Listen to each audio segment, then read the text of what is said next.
Marketing for Something Greater week. This week we've been focused on social advocacy and learning more about our community and engaging with it in various ways, whether it be attending our workshop on Tuesday or participating on social media.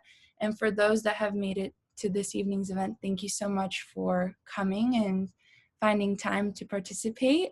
I'm very, very excited to welcome our three panelists who will be joining us this evening, sorry.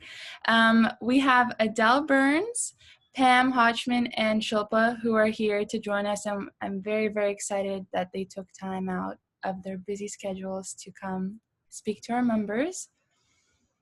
So I'm going to pass the torch to Kushi, who is our VP of Events, and Kushi will be leading and moderating today's discussion.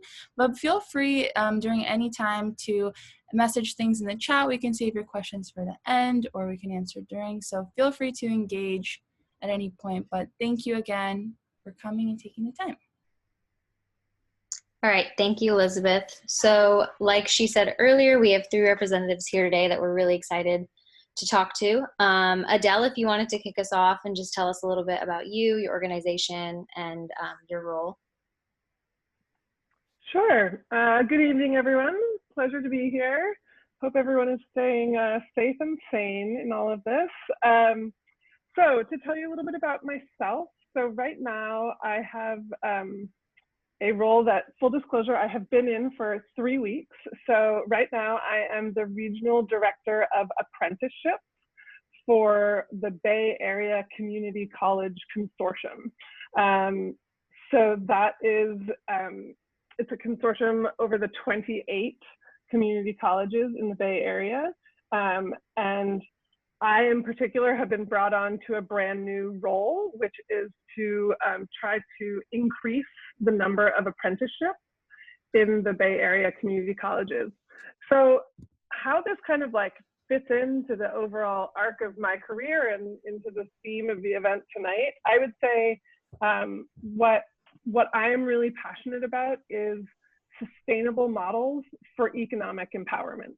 I have worked in government, I have worked in the tech startup world, I have worked in nonprofits, I'm now in the education system, and I've done a lot of different things, but it's always been like a really important thing to me that the work that I do is helping economically empower people.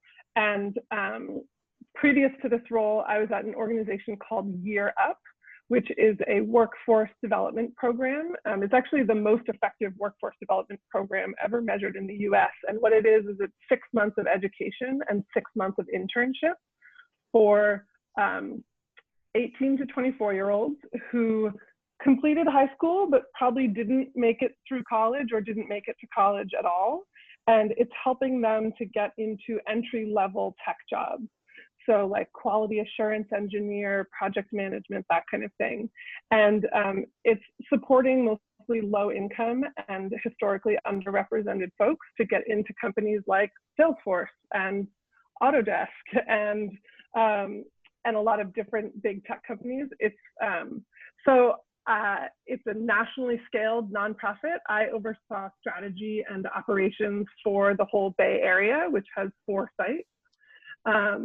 And that was a really cool experience, and I learned a ton about workforce development there. And before that, I actually was in the tech startup world and overlapped with some of these fellow panelists here. And that at UNoodle, which is where I was working for a long time, I was the COO.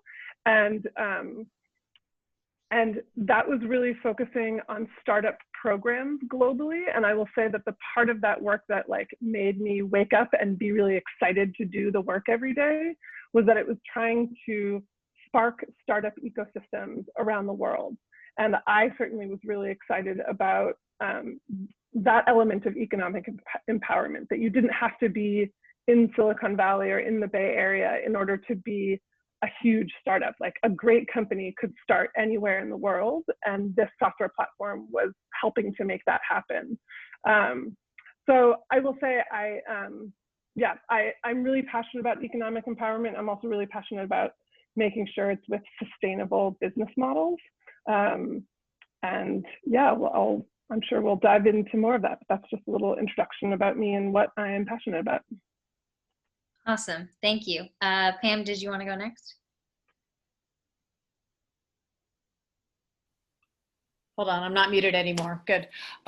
Thanks so much for inviting me. This is going to be really interesting. And I guess my trajectory is a little different than Adele's. I started out knowing that I wanted to do marketing years ago. And I think, though, the common link between marketing and social advocacy for me is that it's for me, marketing is about empathy and trying to understand what it is that your customer or target might want, and connecting to that and trying to meet their needs in a legitimate and authentic way. It's not about, my parents, I've been doing marketing for 20 plus years. They still get it confused with sales. I'm like, no, it's about trying to understand what they need, figuring out how to get them what they need, get the product to them the way they want it. So it's about empathy. And that to me is also about advocacy.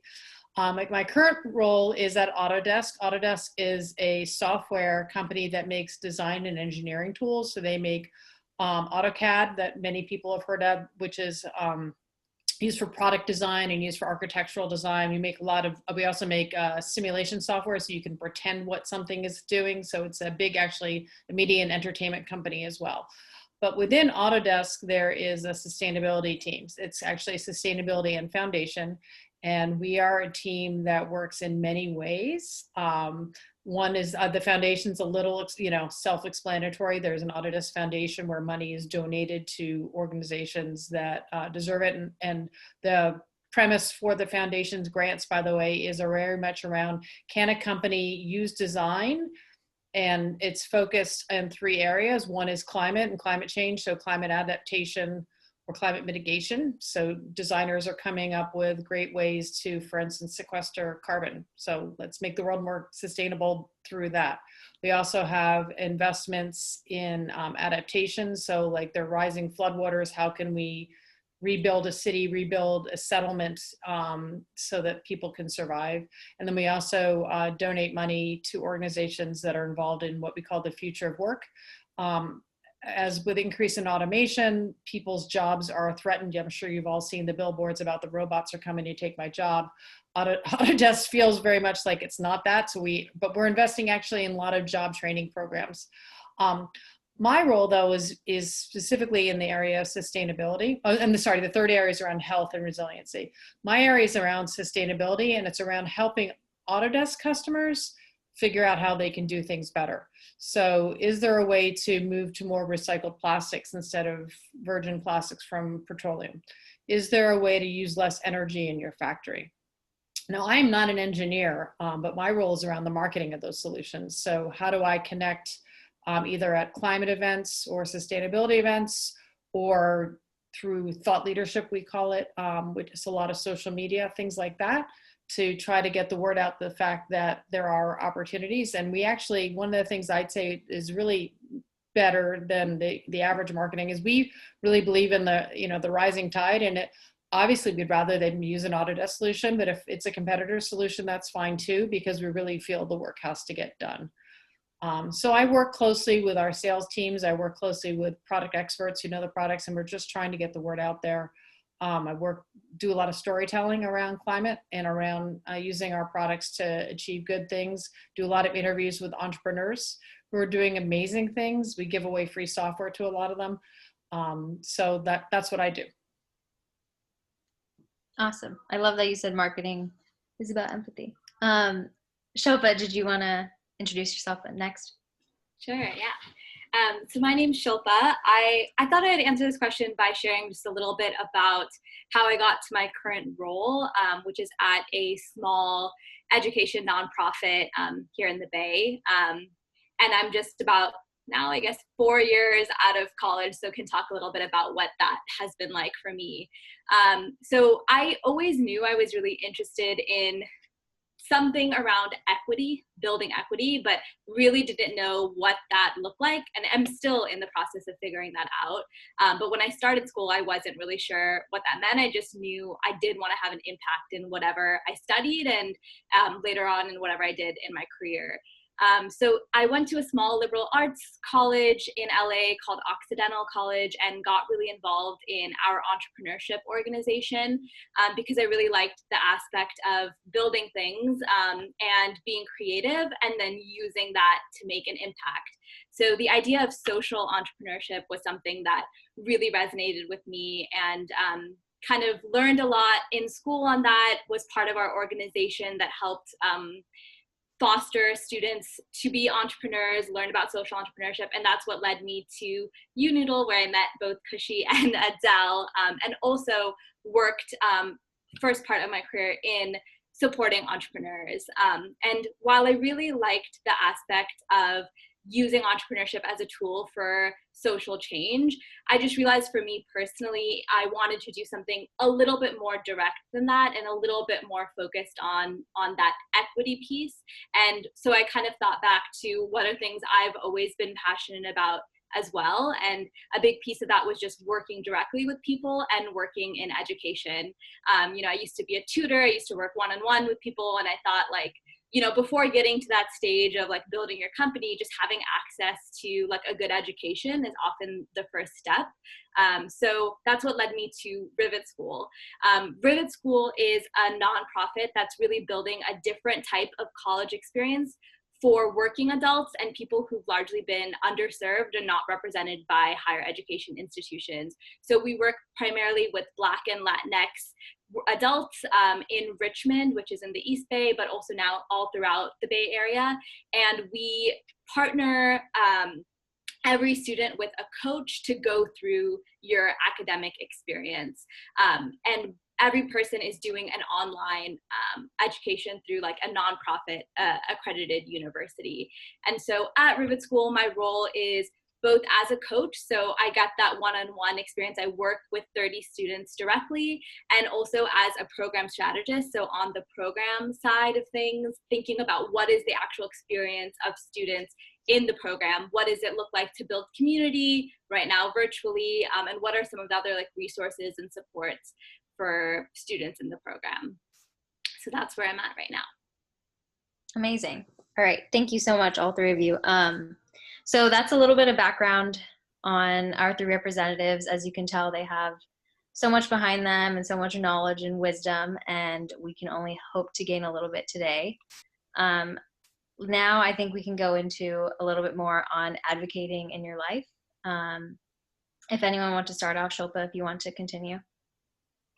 Sure, yeah. I can talk on the career level.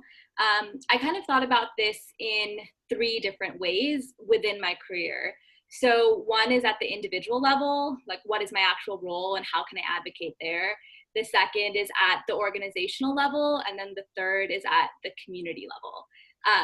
So with the individual level, I think the question I often think about is just like, within my role, what do I have control over and what can I influence? Like, how can I actually further equity? And for me, that's a big part of what advocacy looks like. Like, how can I further equity within my role?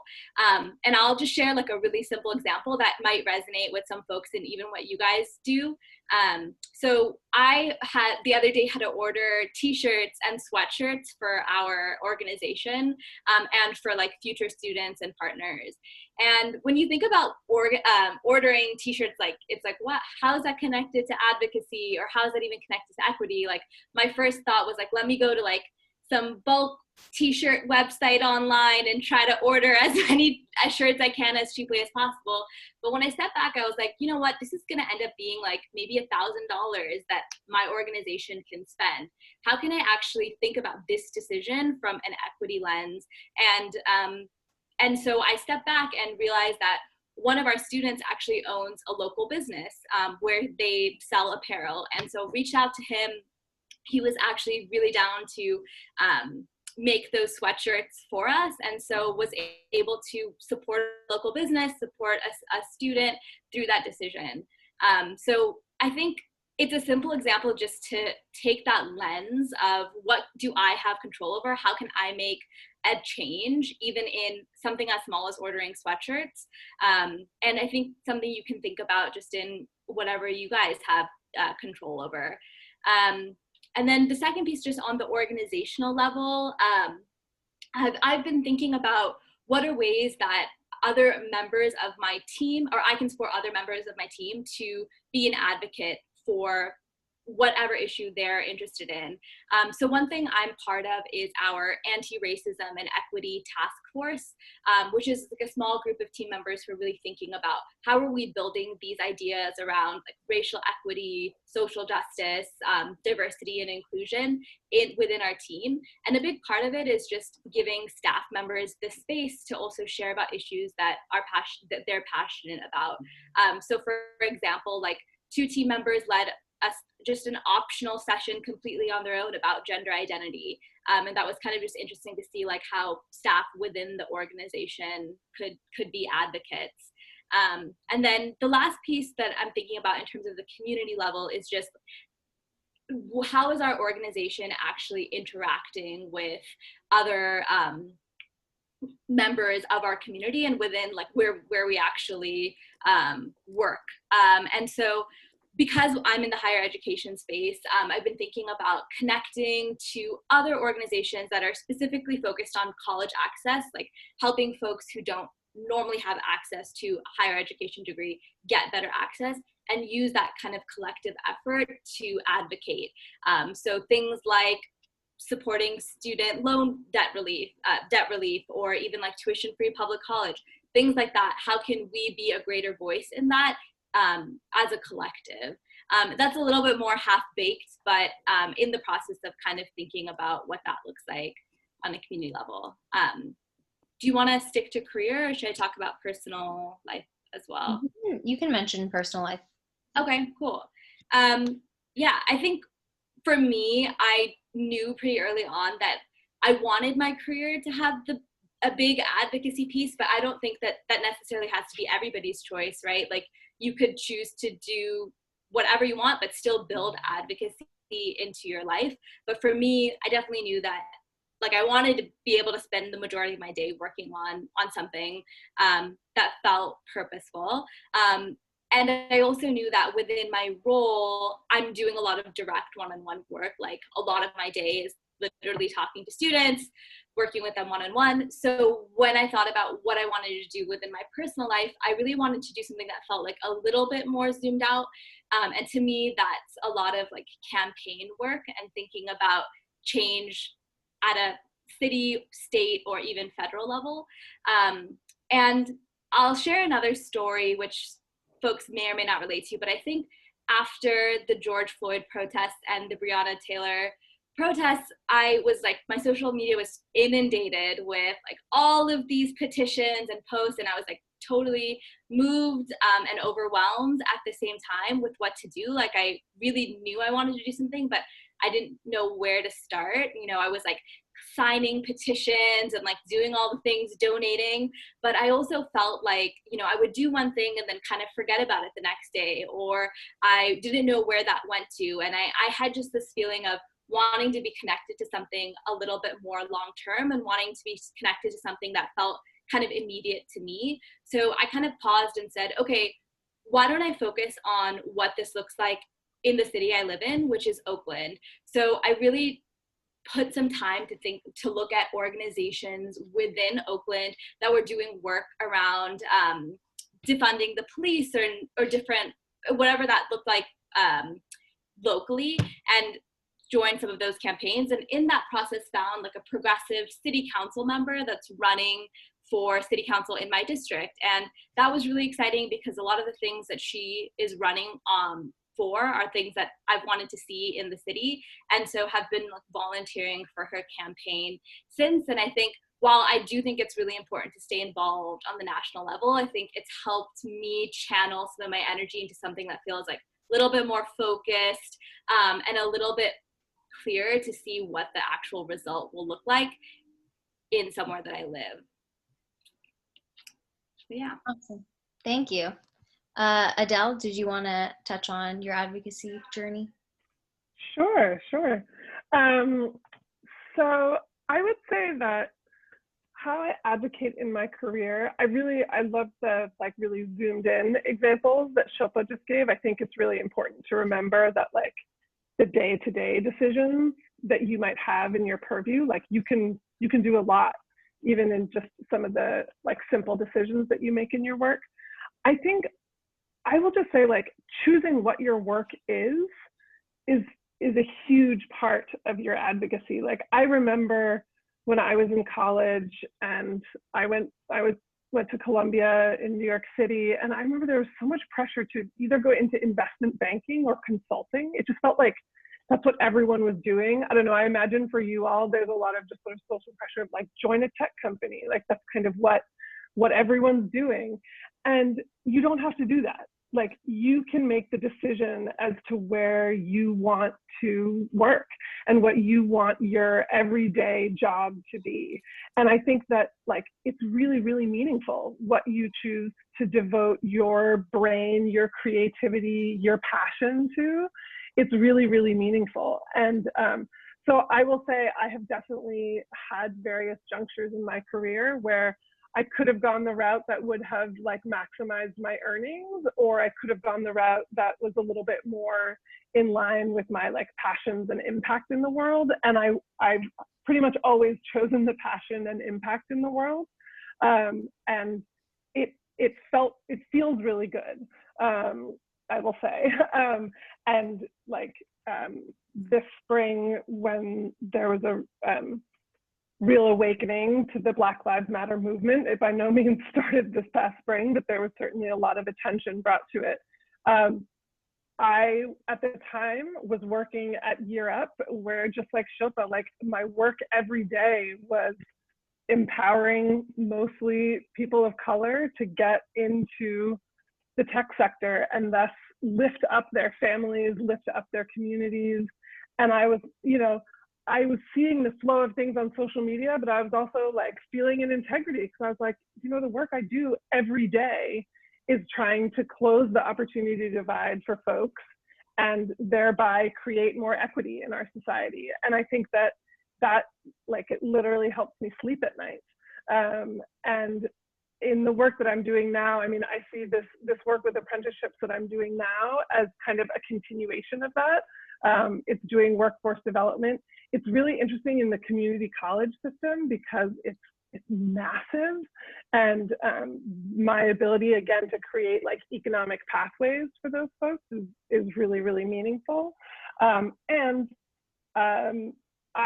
It's interesting in the role that I currently have. I have a lot of autonomy to choose what I work on, and I could choose to create a VR apprenticeship in a privileged college, or I could choose to support creating a pre-apprenticeship program for those who are formerly incarcerated, right? And like, I have that freedom to choose what I want to work on. And like, it's really meaningful to make those choices when you have them as to where you're going to focus your energy. And I think, voting with your feet, like voting with your energy, of like, where am I going to bring my energy and my creativity? I think it's incredibly meaningful. And so that's always been a really important thing for me in my life. In terms of advocating in my personal life, I'm a lot like Shilpa in this way. I choose to do a lot of political advocating, and I completely agree with paying attention to multiple levels of the political spectrum. The reality is that like health and schools and policing, most of the resources and decision making around all of those things happen in your state and at the really local level. So you can have a lot of impact on those things at the local level. But I will say I'm also pretty flipped out about the federal level right now. So I am definitely spending a lot of time writing postcards, and I'm doing text messaging for the Biden campaign.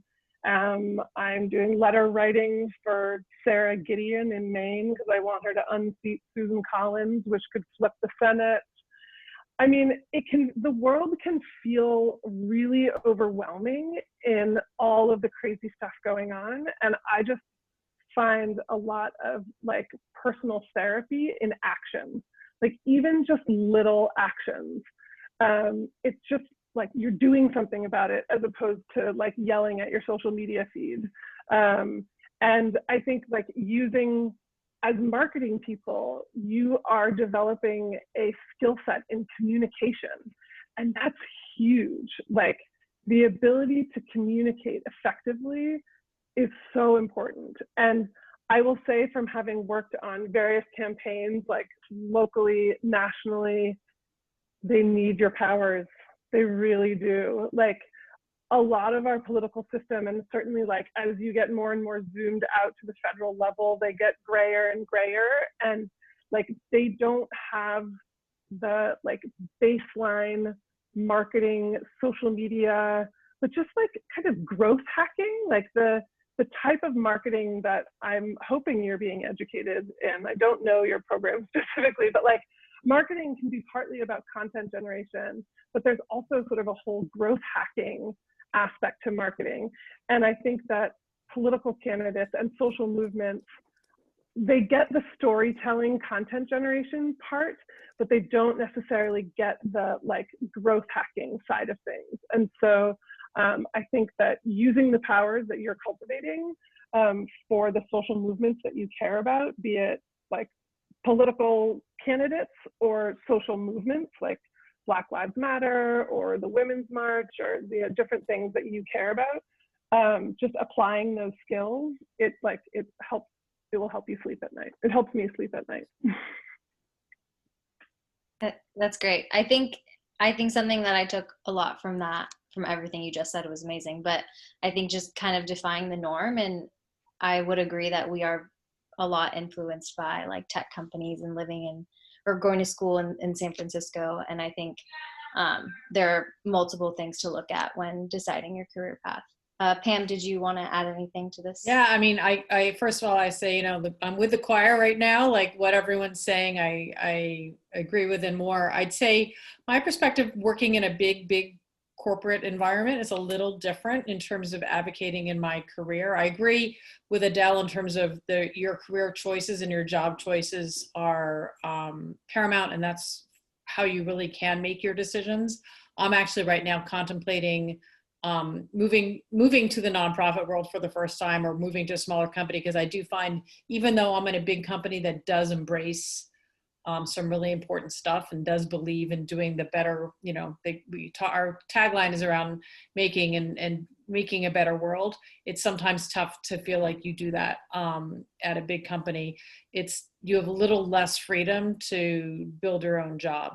That said, the one thing that I get a lot of encouragement from is a company like Autodesk, and our customers, in fact, are increasingly finding that we need to provide meaning in jobs for recruitment. So in order to recruit and retain young talent, Autodesk is really looking at how do we make the job more meaningful? How do we make sure that younger employees feel like we hear you and get you and can provide you with that meaning? So a lot of the sustainability work I'm doing now, I'm in a small department doing it. We are leveraging the fact that our sales teams are eager for this information. And it's interesting because we're sort of ahead of our customers. So sometimes you have to bring the customers along, but not always. You just have to find the right person at the customer who cares. But we hear time and again from sort of some of the stodgier folks, oh, our customers don't care, but our younger salespeople, they're like, heck yeah, they care. Let's come up with a campaign. Let's do it. And I'm so encouraged and excited when I see that, because I'm like, I think I'm getting old and cynical and I don't want to do it, but I see the passion, and we're doing what we can to try to leverage it and deploy it and arm people with the facts that they need so they can fight this. I'd also agree with Shilpa's comment about actually your own consumer dollars. So I've always shopped at my local bookstore. Like, I don't go to Amazon to buy books. There's a local bookstore here. And first of all, she gives money to the community. She gives books to the community, but I buy books there. Have a relationship with her. I buy at my local grocery store. And in terms of my personal life, I also, I've had a lot of long discussions with my husband, who doesn't necessarily believe in composting, about, the environment. I think the climate is something that will transcend this current election. Absolutely, it's important to me to get the right people in office. And I am also writing letters and texting and doing all that stuff encouraging my daughter, who's a high school senior, to go move to a state where her vote week matter more than it does in California. Actually, that's it. Like I really act and push hard on my friends who live out of California and out of New York, because I know their votes are going to matter more than mine. But in addition to climate, another issue that really matters to me is food and food security. It ties to sustainability a lot, but I volunteer for La Cocina. I volunteer for the San Francisco Food Bank.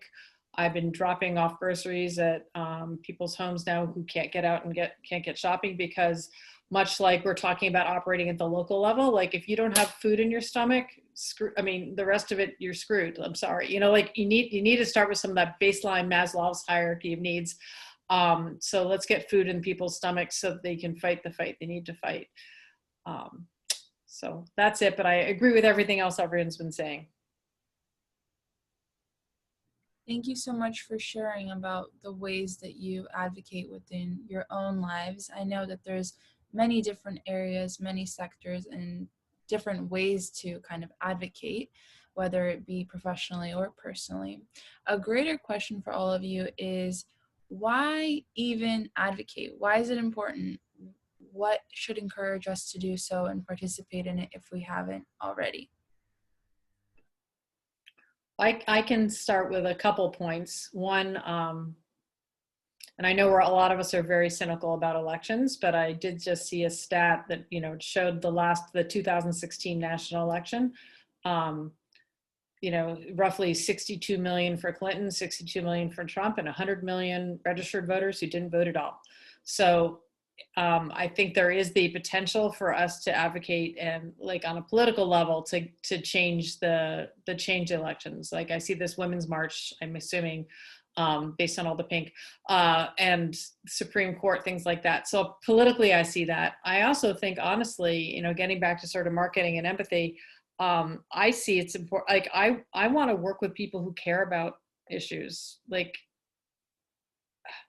why are we living? Getting back to some really, you know, sort of big questions, but like, have passion and care about what you're doing. Otherwise, you know, just roll over in the morning, go back to sleep. Like, this is what life is about having things you care about. And I may not agree with everybody who's listening in on this call, and I definitely don't agree with all my family on stuff, but it's, you know, have that passion. It makes you a fuller person. It makes you a richer person. You may be frustrated with how things are going, but it's going to give you, you know, you'll know, I don't have the RBG quote on my fingertips, but I know it's all about, like, you need to go down with a fight, and you need to go down really, what are you going to be remembered for, right? It's that advocacy and that caring for people. So that's it.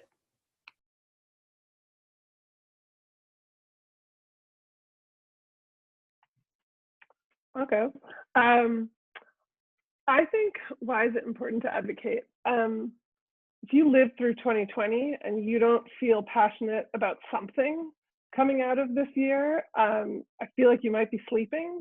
Like, there are so many things going on in the world right now, from our world literally being on fire, like the climate change, or just like dealing with sort of the fire issue in the West Coast, at least, to like larger political forces with Supreme Court or other things, Black Lives Matter. Like, there's just, I think that there is so much going on in the world, and like I said before, it's taking a small action, like basically taking any action, really, really helps.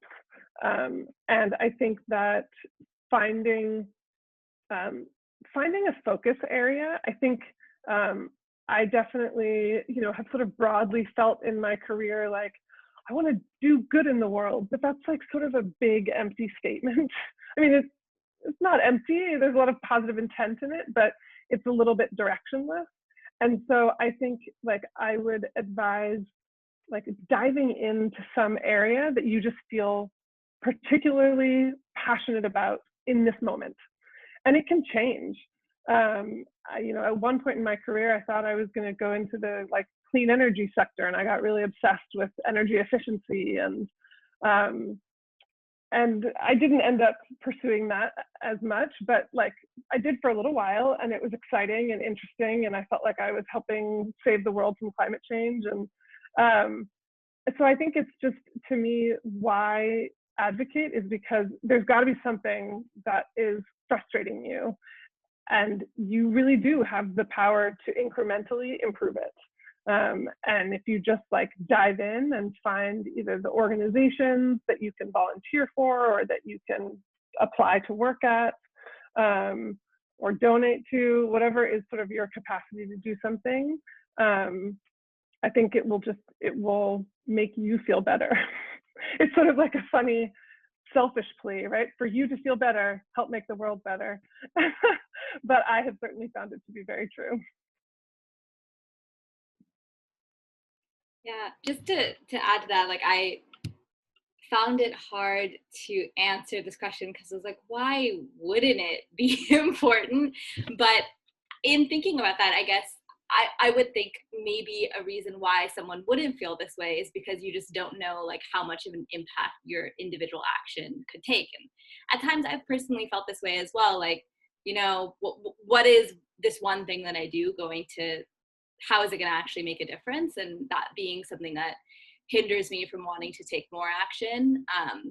But I think if you don't try to measure each individual action that you're trying to take, and you see it more as just a part of your life and a part of the way that you show up in the world, I think it really changes your relationship to advocacy.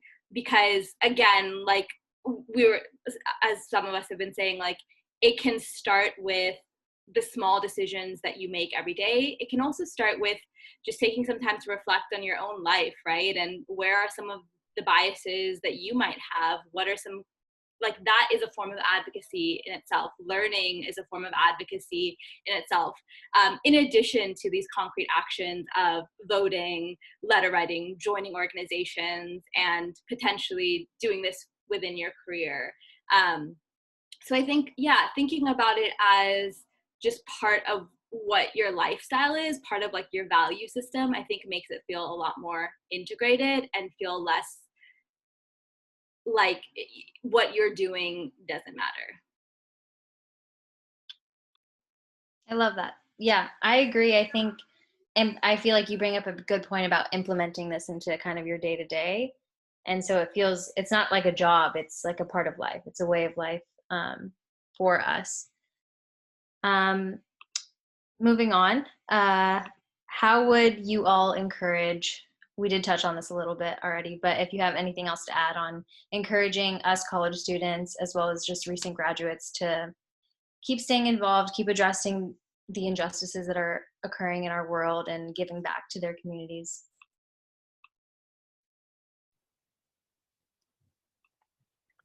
I'd actually love to build on something that Shilpa was just saying, which is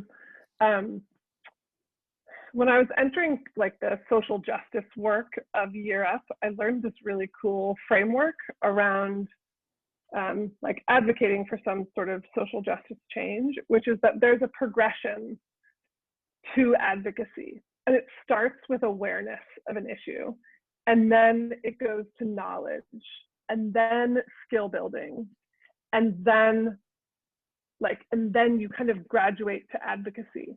But if you try to just skip from being aware of something to advocating, you're probably not going to do a very good job advocating.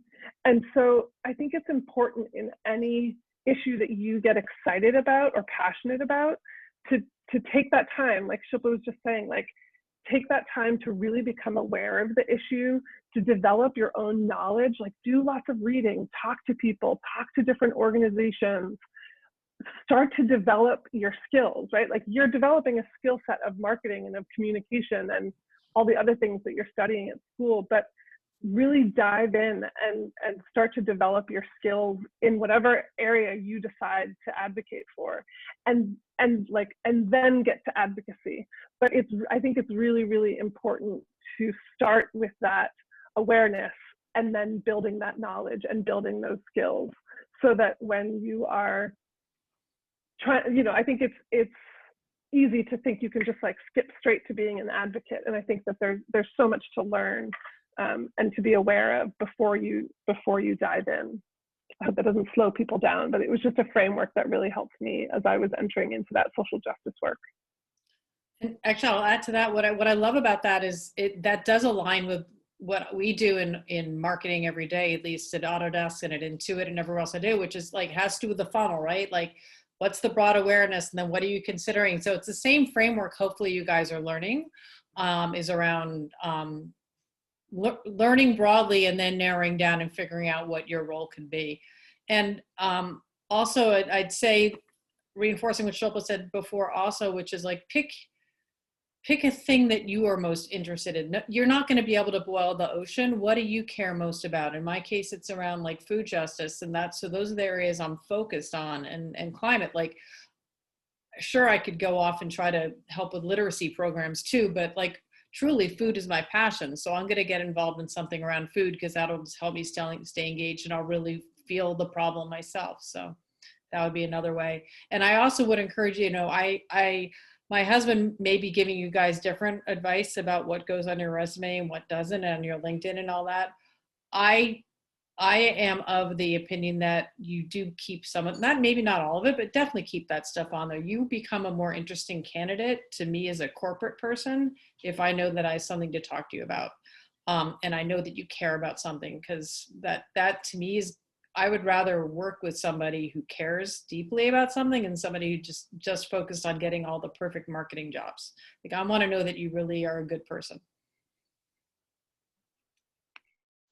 And just to add to the that idea that Pam was mentioning around like really figuring out that thing that you're interested in, also don't get stuck on the way that you have to advocate. Like, your form of advocacy can be different too, and really figure out what you love doing. Like, if letter writing isn't what you're passionate about, don't do something that you're not going to be excited about, you're not going to be energized by.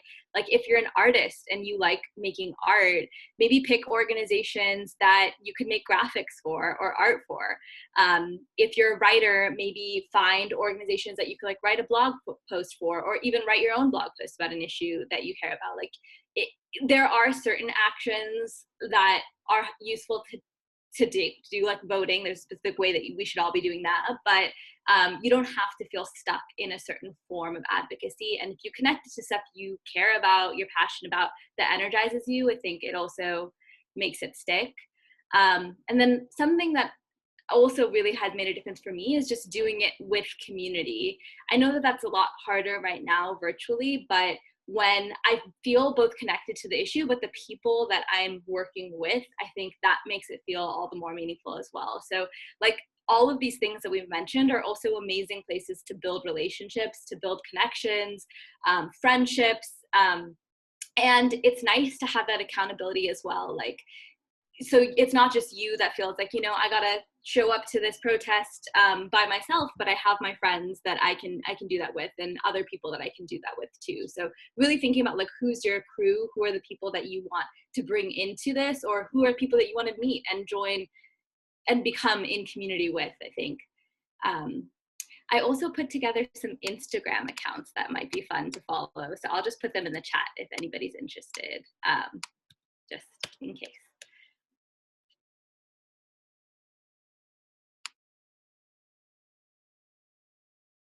Thank you so much for sending those Instagram accounts. That's awesome. I love that you talked about this idea of being able to mix marketing and with something that you're interested in. So for example, with the blog posts, right? A lot of our club members are marketing majors, and I think a great way to practice marketing and continue building that skill set is by writing about things you like, posting about things that you like and you believe in. And that's just a good way to not only gain hard and soft skills, but also do something that you're interested in and something that you're passionate about while educating others about it as well. Does anyone else have any other questions? You can either go and turn your camera on and unmute yourself and ask your questions, or send them in the chat. Hi, my name is Trinity. Thank you, Adele, Pam, and Shilpa for being here. So for Pam, I have a question about how maybe some of the companies you've worked with, have they prioritized other parts of their company over sustainability models since the pandemic has started, maybe like working on their employees or in other, operations, trying to make sure they can, stop the spread. Oh, absolutely. We've worked with a lot of companies on the manufacturing side who are redeploying their floors essentially to make, face shields, things like that. And we donated free software to them to do that if they needed the software. Same thing on the architecture side. A lot of them are figuring out how do they change ventilation systems. There's a big investment in ventilation. So with COVID, there's that going on. I would say actually one of the things we're doing as Autodesk for our own employees has been a lot of work around social justice in the light of the George Floyd murder and protests. We're doubling down on that and really, I mean, not a surprise. Sadly, definitely not enough Black representation among the employee base, and they are changing their recruiting metrics and goals moving forward in terms of our own employees, rolling out resiliency and health measures for everybody. They're actually being a really good employer. We're lucky that we're in a company that can be 100% remote. But we're very conscious that a lot of our customers can't be. So as I said, that's where we're trying to focus and get support to manufacturers who are doing good stuff. Also, we are redeploying like a lot of our social media, and our content throughout the past few months have been focused on trying to shine a light on the good work that's happening and what companies are doing to make those changes. We're also finding a lot of companies moving to like more, not surprisingly, virtual collaboration and supporting, we work with Ford, and now Ford design studios, everybody got sent a VR, AR headset so that they don't have to meet in person. So there'll be some good coming out of it in terms of those kinds of technology adoptions that Autodesk, I'm sure the stock has benefited as a result, but we're scattered thin trying to keep on top of all the changes that are happening. They did just announce, so our work will be remote through May 2021. They just announced that yesterday. Does that answer your question?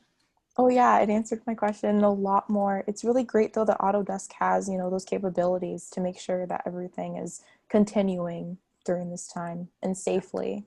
Yeah, and they so far have not had any layoffs. Or fingers crossed that it won't continue. They were hiring actively through 2 months ago. Now there's a hiring freeze, but that's because they grew pretty aggressively since COVID started, actually. Thank you, Pam. Thank you for your question. We also have a question in the chat from Alyssa. She'd like to ask if you have any other advice for students wanting to go into the nonprofit sector after graduating.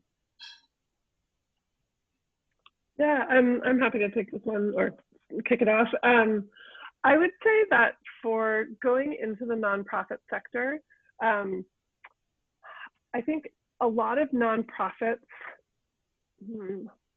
so the nonprofit I was at, Year Up, they did not spend a lot of money on marketing. It was definitely a really slim budget.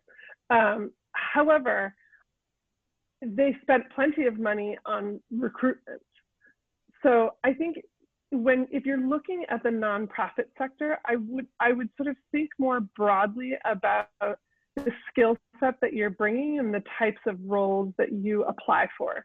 So you may not necessarily find as many jobs that have the word marketing in them in the nonprofit sector, but you should think about what are the different roles at nonprofits where really good communication and outreach skills are valued, or perhaps you're bringing some other particular skill sets or experience to the table, and so that was sort of it was a little bit interesting and surprising to me, because having been in the tech world, like the tech world values marketing so highly and understands how important it is to get the product out there. Now, they tend to skew towards the like growth hacker type marketing as opposed to content marketing. Maybe Pam can speak more to this, but I think that in terms of like positions that you should look for in going into the nonprofit space, I would think a little bit more broadly about the job description or titles that you might be searching for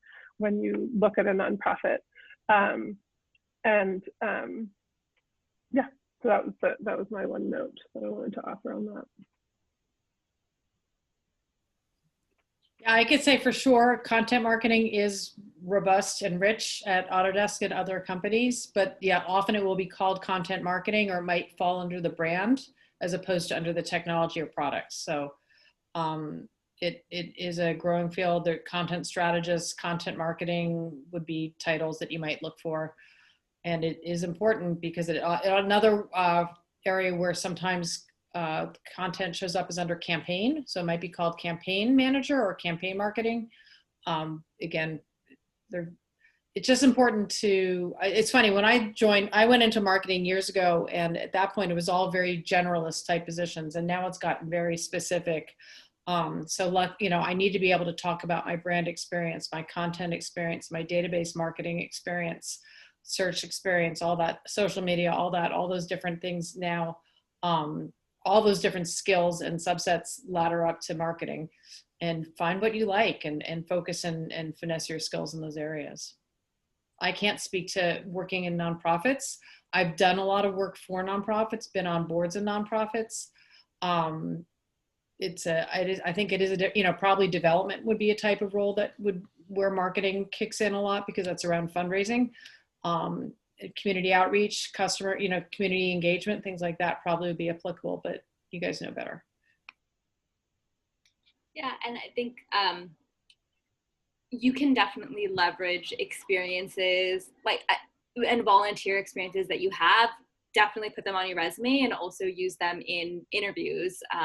I remember that when I graduated from college, one thing I did just to build experience was actually research local nonprofits and just come up with projects to do for them, because it's not something that everyone can do, but if you have the capacity, nonprofits are always looking for help and support. And so even if it's not like your formal employment, it could be something that you use both to gain experience and then also talk about that later.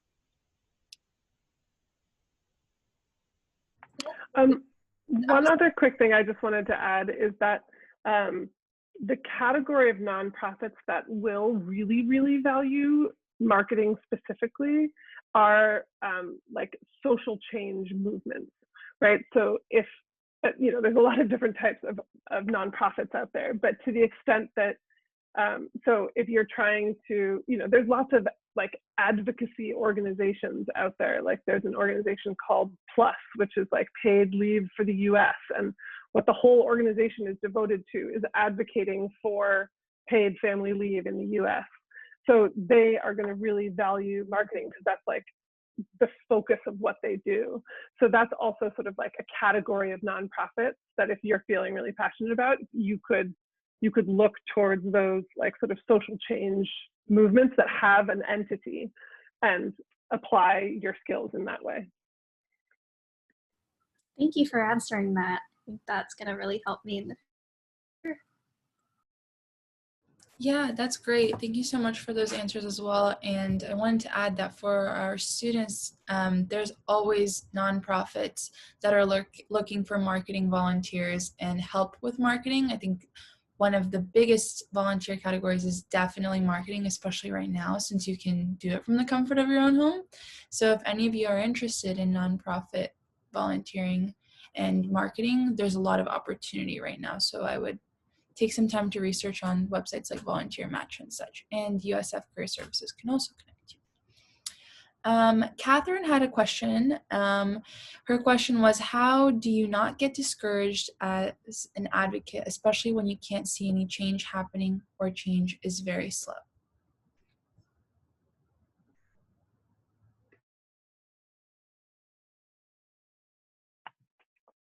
I'm happy to start with this. I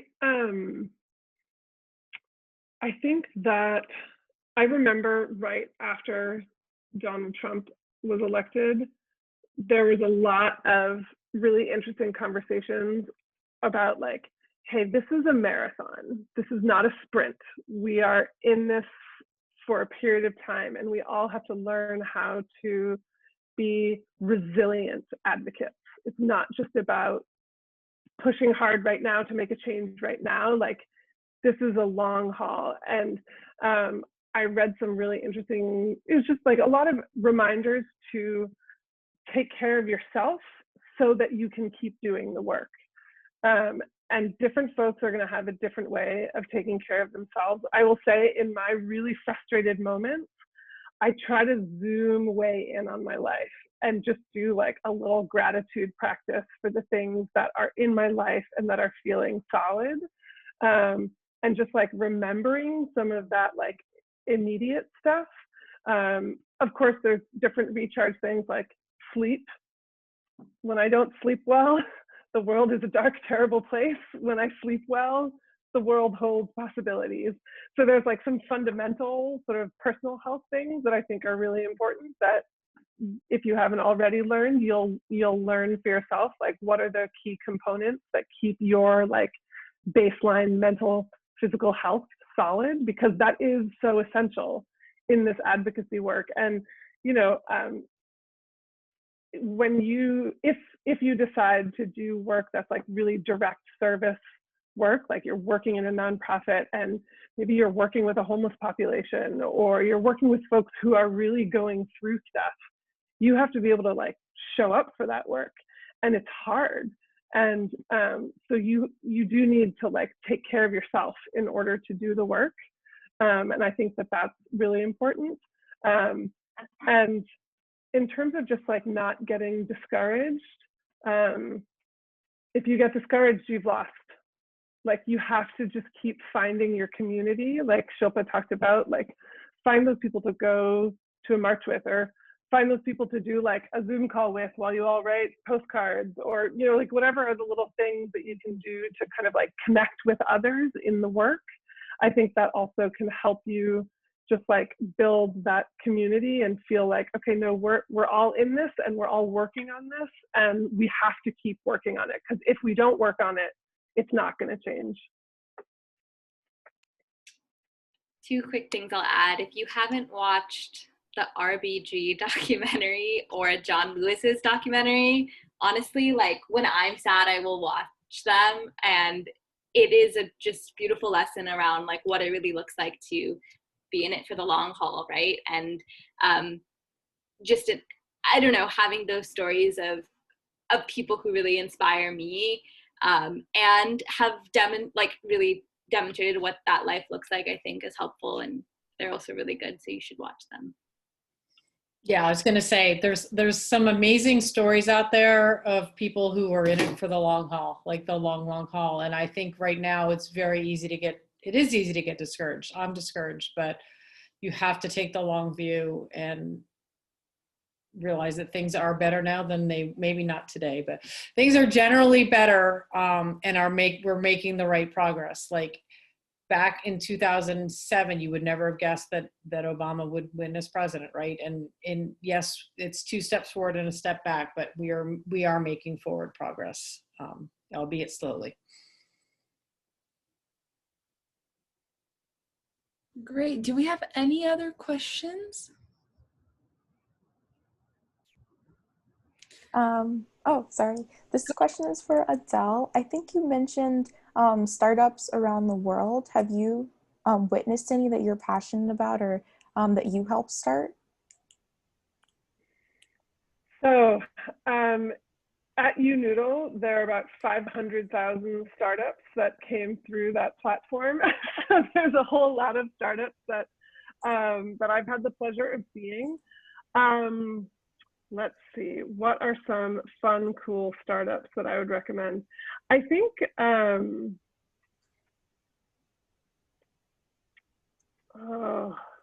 what are some quick examples?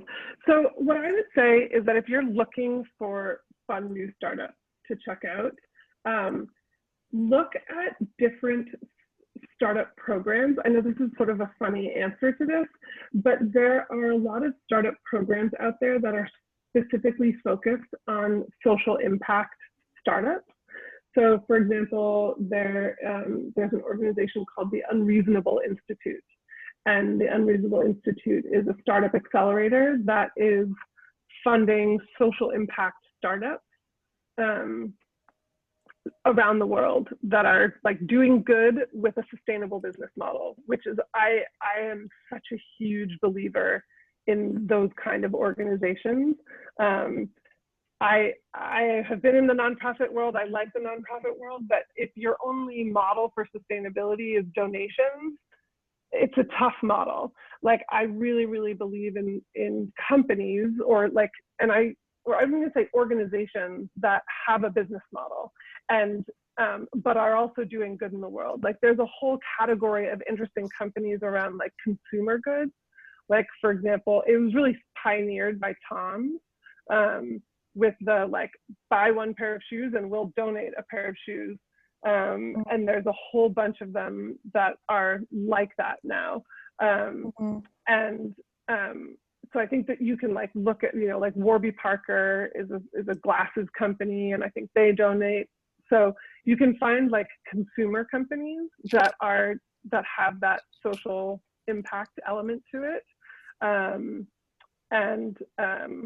I don't know, Shilpa, Kushi, are there any other? Actually, I was going to say, like, there's also a lot of B Corps out there, like BioLite. The same, they made a cook stove, and they sell cook stoves here, but they have a different model meant for India and Africa, and they've saved millions of lives from people not breathing in smoke inside cooking.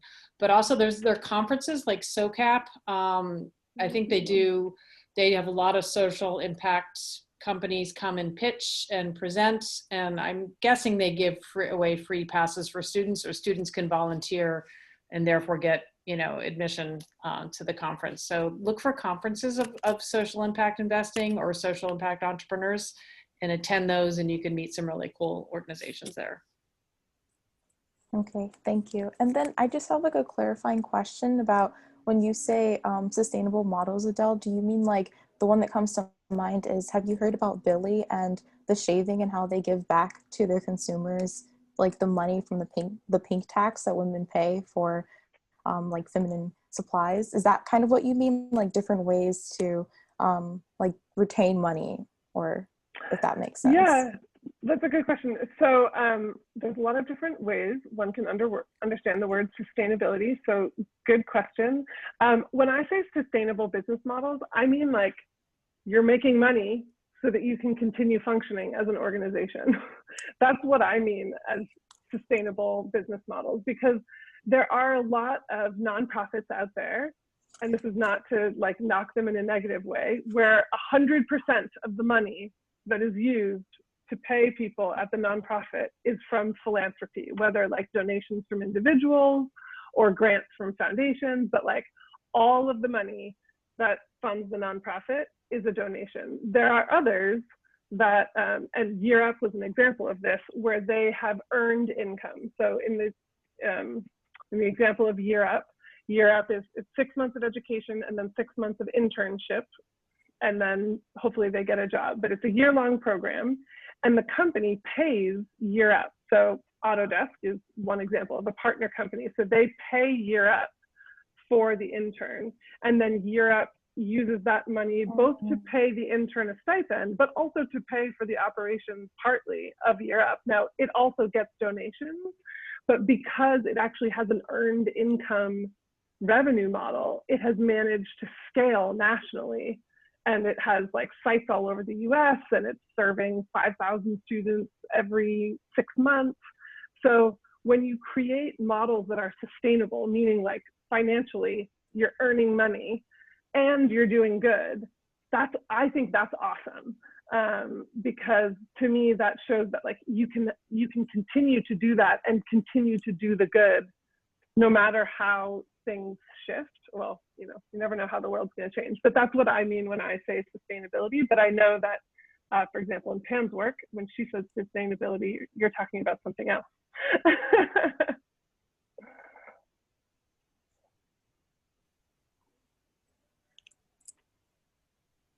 Thank you, Adele. Okay, final call for any other questions? No? Okay. Well, I just wanted to thank all of you for coming this evening. I really appreciate you taking the time, and a special thank you to our 3 panelists for coming and speaking with our members. I hope that this event and this entire week has encouraged you to market for something greater. And for those of you that have participated and attended our events or on social media, big applause to you. Thank you.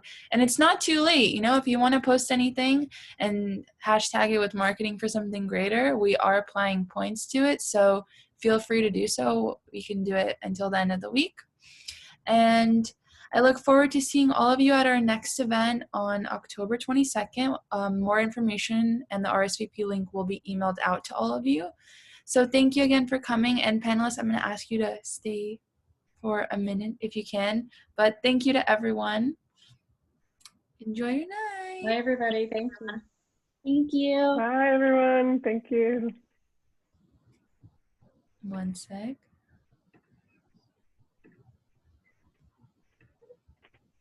One sec. Okay. Thank you guys. It was so good. Thank you so much. Just your words and everything was just so, I think, motivating for people. And I don't know, we just really appreciate you coming and talking. Yeah, and you guys talked about everything that I wanted to talk about, but didn't have the power to. I feel like every topic was hit. So it was, seriously. You guys are You're a good blend. You're a good blend here. Yeah. good blend, strong, powerful women advocating their lives away. It's great. Different ways. And Adele, I didn't realize you're up. I know Jay Banfield pretty well. Nice. Awesome. And a few other people who cycled in and out of that org. Great company, great organization. Awesome. I wanted to share a little anecdote that this evening I was telling my husband that I was part of a panel, and he was like, "Oh, are you on a manel?" And I was like, "A manel?" And he was like, "Are you the token woman on the panel?" And I was like, "No, I am not." So bravo to you for gathering 3 awesome women. Yes. Yeah, a lot of our events actually this semester. Yeah, they're mostly female based. Boss babes. We got a lot of leading the Hey, interesting. I think there's making the social change. It's meaningful. I think there's also a lot of powerful women in marketing. Yeah. Yeah. There are a lot, indeed. And I think that's why it was Awesome. easier for us to find representatives and panelists that were female. But yeah, it's exciting. So thank you again. Yeah. You guys on it sounds like a very busy week and a full of activities. So great. Yes, of course. And thank you again. Feel free to reach out to us if you need anything, but thank you again. We really do appreciate it. And we had such a meaningful conversation. So thank you, ladies. Yeah. And if people want to reach out, feel free, obviously I didn't say it, but they can link, find me on LinkedIn. That's absolutely. We'll probably tag all of you in a LinkedIn post if that's okay with you. Yeah, definitely. And if people have more questions, feel free to send them. Hope I love that you added all of these apps. I know I did it, and I had more, but I set a time limit for my Instagram, and I was running out. I was like, oh gosh, I have 1 more minute left. You can comment them on our LinkedIn post or on our Instagram post so people can see it there. So Sure. feel free to connect with Marketing Club on LinkedIn. Okay, well, thank you guys. I really, really appreciate it. Thanks again for taking the time, and I hope you have a great evening. Enjoy your weekends. Hopefully fresh air comes at some point. Yeah, really. That's what we need right now. This is why I work on climate. But yeah. Exactly. All right. Thanks so much. Good night, everyone. Bye. Thank you. We fucking killed that shit. Oh yeah, we actually did.